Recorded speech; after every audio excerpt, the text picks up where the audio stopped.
નમસ્તે. આજના મારા વક્તૃત્વનું કેન્દ્રબિંદુ છે શ્રી કૃષ્ણ. શ્રી કૃષ્ણના શબ્દે શબ્દે ગીતા અને ગીતાના શબ્દે શબ્દે શ્રી કૃષ્ણ.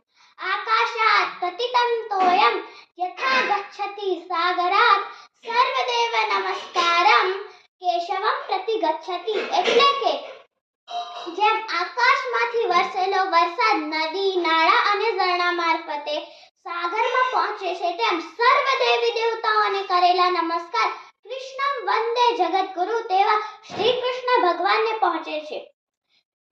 શ્રીમદ ભગવદ ગીતાજીના 4થા અધ્યાયના 11મા શ્લોકમાં શ્રી કૃષ્ણ ભગવાને કહ્યું છે કે યે યથામા પ્રપદ્યન્તે તાસ્તથૈવ ભજામ્યહમ મમ વર્તમાનુવર્તન્તે મનુષ્યા પાર્થ સર્વશ. એટલે કે હે પાર્થ, જે ભક્તો મને જે ભાવથી ભજે છે તે ભાવથી હું તેમને દર્શન આપું છું, કેમ કે અંતે સર્વ મનુષ્યો મારા જ માર્ગને અનુસરે છે.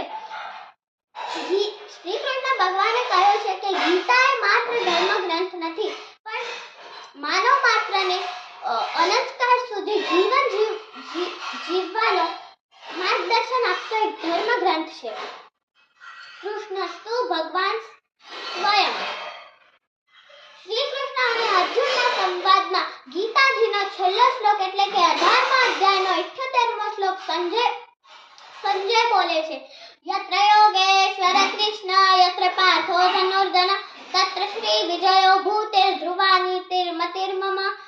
શ્રી કૃષ્ણ ભગવાને આપેલો સંદેશ ગીતા સંદેશ એટલે કે કામ કરતો જા, હાથ મારતો જા, મદદ તૈયાર છે. Life is a game. Play. જીવન એક રમત છે, રમી જા. Life is a challenge. Accept it. જીવન એક પડકાર છે, તેને સ્વીકારી જા. Life is a beauty. Enjoy. જીવન એક સૌંદર્ય છે, તેને માણી જા. Life is a duty. Perform it. જીવન એક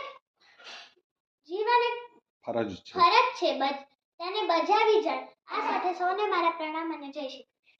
થેન્ક યુ.